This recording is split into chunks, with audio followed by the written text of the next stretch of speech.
In today's video, I'm going to teach you how to create user profiles in Glide.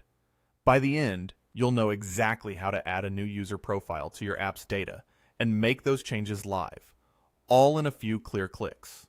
First, go to Glide. You can do this in your browser or through the Glide desktop app. Once you're there, sign into your account. Make sure you use the account that owns or has access to the project you want to update, so you see the correct workspace and data. After signing in, open the project you want to edit. This takes you to the project builder. At the top of the screen, click Data. The data area is where all of your app's information lives, organized into tables and columns. Think of it as the source of truth for everything your users see and interact with. On the left sidebar, click Admin. This is the table where you'll manage user records for this project. If your setup labels this table differently, just choose the table that stores your user profiles.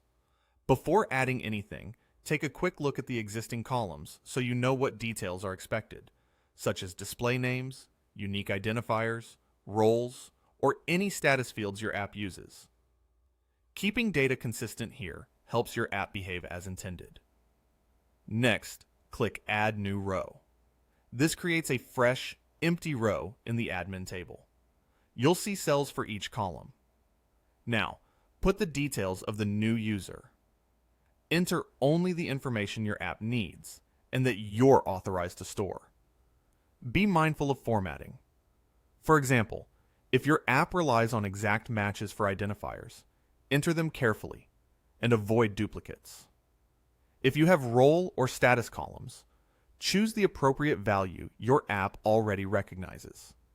If your app uses filters or conditions based on these fields, accurate entries will ensure the new user experiences the correct screens and permissions. Glide saves changes as you type, so you don't have to hunt for a save button. But it's a good idea to scan the row once more to confirm everything looks right.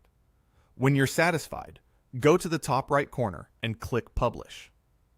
Publishing pushes your updates live so your app reflects the new user profile.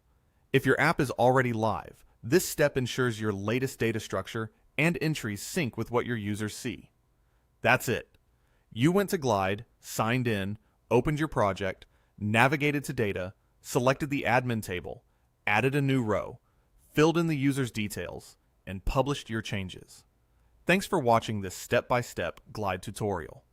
If you found this helpful, make sure to like the video, leave a comment below, and subscribe to the channel for more tutorials and walkthroughs.